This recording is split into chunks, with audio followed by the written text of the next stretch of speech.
Hello student, मैंने आपको पिछली वीडियो में डेटर्स के बारे में बताया था। उसमें आपने किसी ने पूछा था, और अगर किसी की और भी क्वेरीज है तो वो मुझे भेज सकता है। तो आज हम पढ़ेंगे इसमें शाखा, व्यापारी का लाभ हानि खाता, उसका मतलब शाखा का ब्रांच अकाउंट भी आपको बनाना है और फाइनल अकाउंट के रूप में ट्रेडिंग एंड प्रॉफिट लॉस भी बनाना है। कल भी मैंने आपको बताया था ये सवाल, लेकिन वो होलसेल का था। आज हम पढ़ेंगे, हमारे पास तो इसमें एक क्वेश्चन आपको दिया हुआ है, वो क्वेश्चन आपकी स्क्रीन पर है।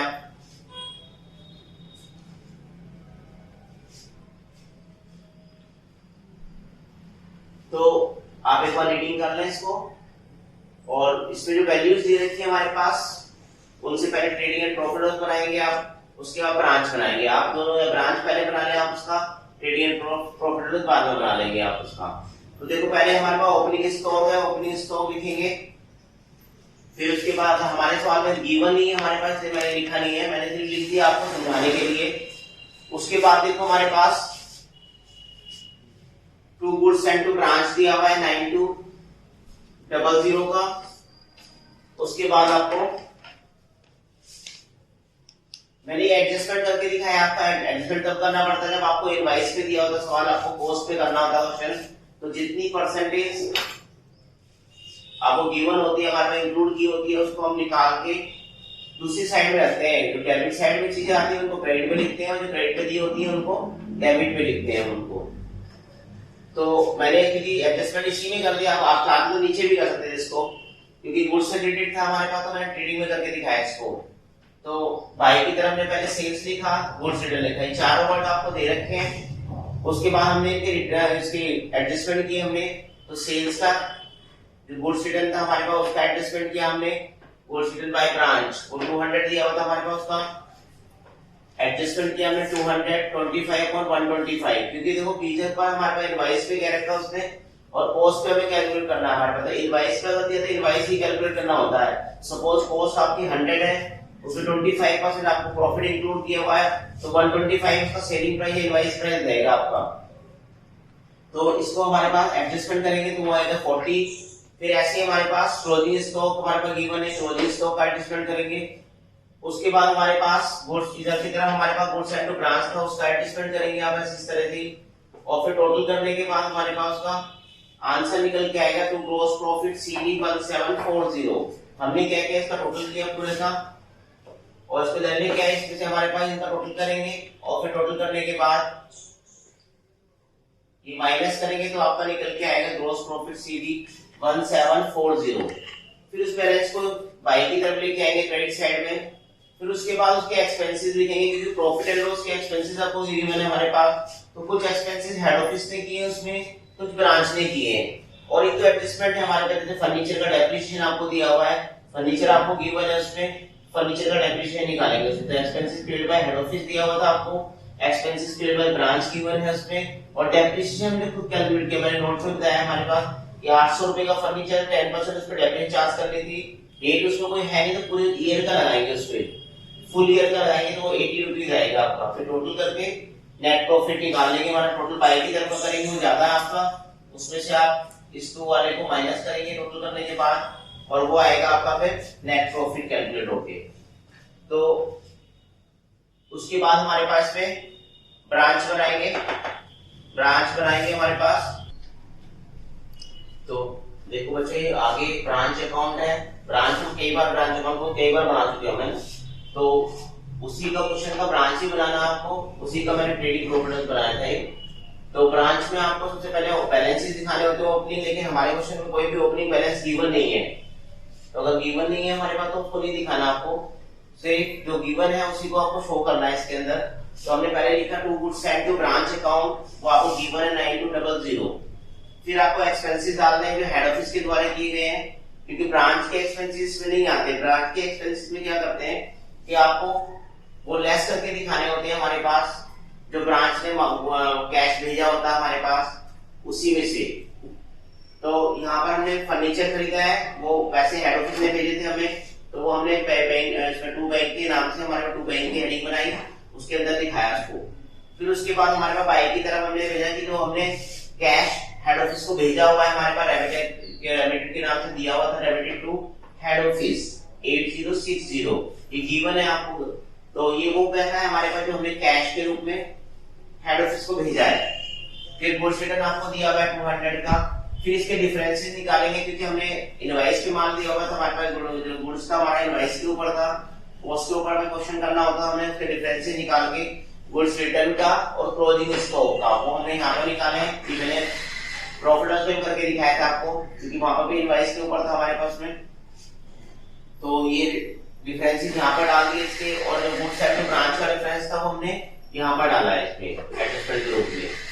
अब क्या था, हमारे पास फर्नीचर हमने नया खरीदा, नया परचेज किया है, तो वो 800 रुपीज का था, उस पर जाके चार्ज करेंगे 80 रुपीज की आपकी, तो वो 720 आएगा आपका। और कैश के रूप में देखो, कैश में कैलकुलेट करना पड़ेगा, तो कैश अकाउंट बना लिया आप इसका, ये तो डायरेक्ट भी आपकी वैल्यू निकल जाएगी इसकी। हमें क्या करना है, हमारे पास जितना टोटल हमारे पास सेल्स थी हमारे पास में, उसमें से जितना कैश हमने भेजा है और जो कैश हमने उसमें 100 रुपीज हमारे पास, ठीक है ना, वो लेस कर देंगे इसमें से, तो वो जो निकल के आएगा हमारे पास वो 300 आएगा आपका। 300 रुपीज का क्लोजिंग बैलेंस बचेगा, और फिर टोटल करने के बाद इसका ये बैलेंस निकल के आएगा हमारे पास। टोटल करेंगे, बाई की तरफ ज्यादा है हमारे पास, ये 2 का टोटल करेंगे अलग से, ठीक है, और उसको माइनस कर देंगे हमारे पास। माइनस करने के बाद आपका ये आंसर निकल के आएगा 1260, जिसको नेट प्रॉफिट के रूप में आपको दिखाना है। तो देखो बच्चों, आगे मैं एक फॉरेन ब्रांच के बारे में बता रहा हूँ, इसमें इसके आगे फॉरेन ब्रांच का एक क्वेश्चन मैं आपको करके दिखाऊंगा।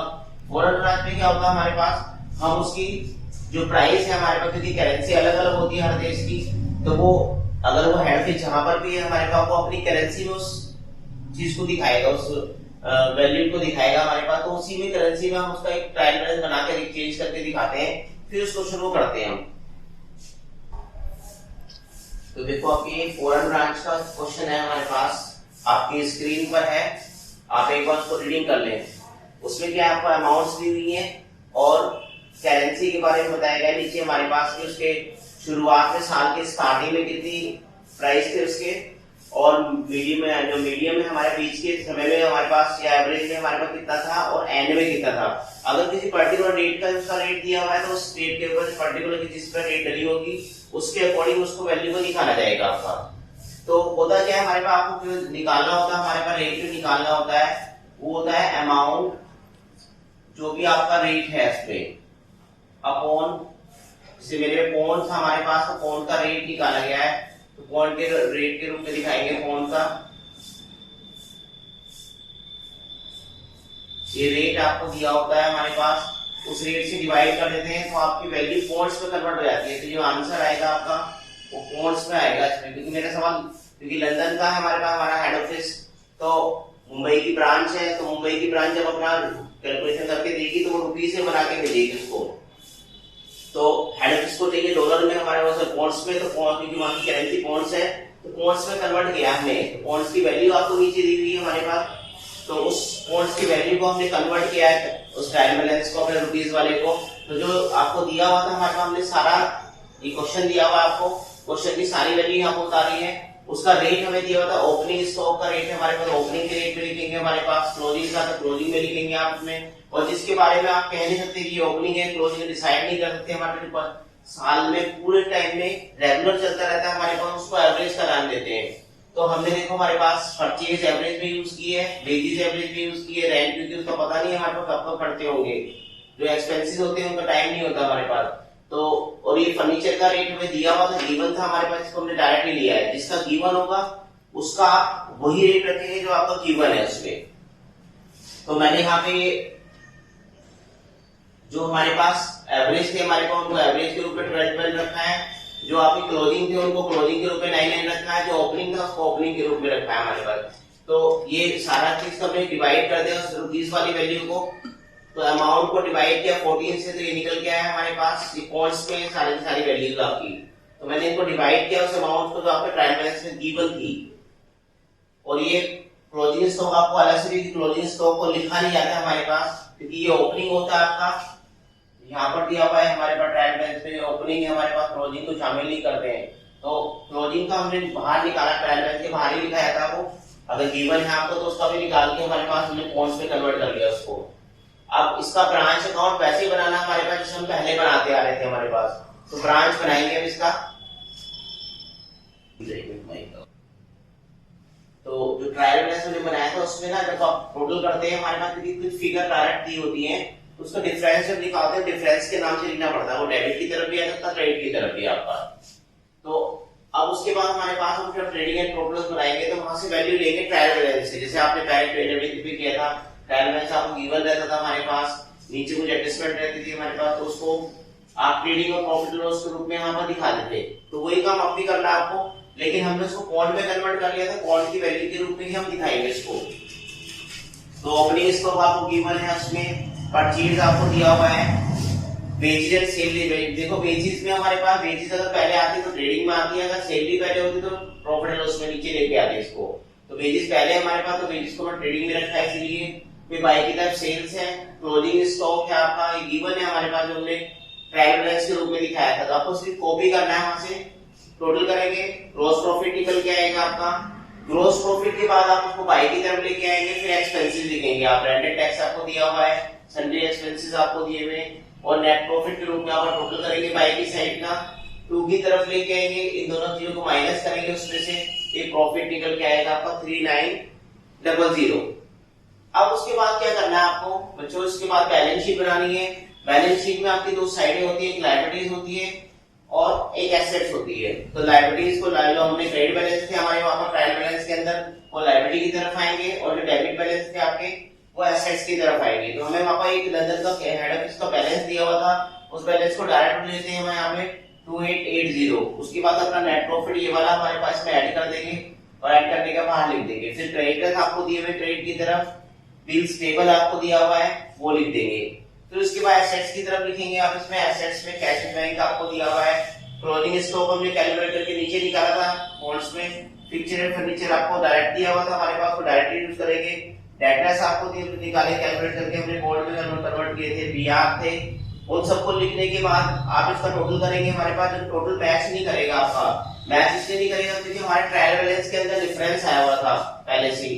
जब हम ट्रायल बैलेंस टोटल किया था, क्योंकि फिगर्स कन्वर्ट करने में थोड़ा अंतर आ जाता है आपका, वो कितने भी रुपए का हो सकता है हमारे पास। तो जो डिफरेंस होगा अगर वो डेबिट की तरफ आएगा तो एसेट्स की तरफ लिखेंगे, अगर क्रेडिट की तरफ था तो वो लायबिलिटी की तरफ। तो हमारा क्रेडिट की तरफ बैलेंस निकल के आया था, तो हमने उसको डिफरेंस को यहाँ पर डाला, डिफरेंस इन एक्सचेंज के नाम से। एक्सचेंज करते वक्त कुछ फिगर्स में डिफरेंस आया, तो ट्रायल बैलेंस को इक्वल करने के लिए हमने डिफरेंस को वहां पर डाला था, तो उसको यहाँ पर डाल देंगे। फिर टोटल करेंगे इसका, और टोटल बैलेंस शीट का मैच करना चाहिए बच्चों, बैलेंस शीट टोटल हमेशा मैच करना चाहिए आपका। तो ये था आपका फॉरेन ब्रांच के बारे में। ऐसे आप और क्वेश्चन करके देखें, अगर किसी को कोई प्रॉब्लम है हमारे पास तो मुझसे डाउट के रूप में आप पूछ सकता है, क्वेरीज के रूप में। और देखो बच्चों, मैंने ये आपकी पूरी जितनी भी है मैंने 7-8 वीडियो आपको बना के दी है इसमें, और मैंने आप पूरा चैप्टर कवर किया है। मैंने जनरल एंट्रीज की शुरू में कराई थी, तो स्टार्टिंग में कुछ जनरल एंट्री की एडजस्टमेंट भी होती है इसके अंदर, लेकिन वो नॉर्मली वही रूल्स है हमारे जनरल एंट्रीज के, तो उसी रूल्स के अकॉर्डिंग आपको जनरल एंट्री करनी होती है। तो आप उसके एग्जाम्पल्स अपनी बुक से करके देख लें, अपने क्वेश्चन करके देख लें आपने। अगर किसी प्रॉब्लम आती है तो मुझे बताएं, मैं आपको समझा दूंगा आपको। तो देखो बच्चों, हमारे पास ये चैप्टर मैंने कंप्लीट कर दिया है। आपको कोई डाउट है, कोई भी प्रॉब्लम है तो आप मुझसे संपर्क कर सकता है, लिंक आपके नीचे दिया हुआ है मेरा। और इसके बाद हमारे पास मैं आपको नेक्स्ट टॉपिक के लिए कुछ वीडियो बना के दूंगा आगे। आई होप, मैं सोच रहा हूँ कि आपको रॉयल्टी के बारे में, या फिर हमारे पास कोई और चैप्टर चूज करते हैं, ठीक है, तो वो आपको बना दूंगा। तो इस वीडियो को आप लाइक करें, शेयर करें और कमेंट्स करें। और अगर किसी ने अब तक हमारे चैनल को सब्सक्राइब नहीं किया है, बेल आइकन नहीं दबाया है, तो वो सब्सक्राइब करें और ज्यादा से ज्यादा शेयर करने की कोशिश करें उसे।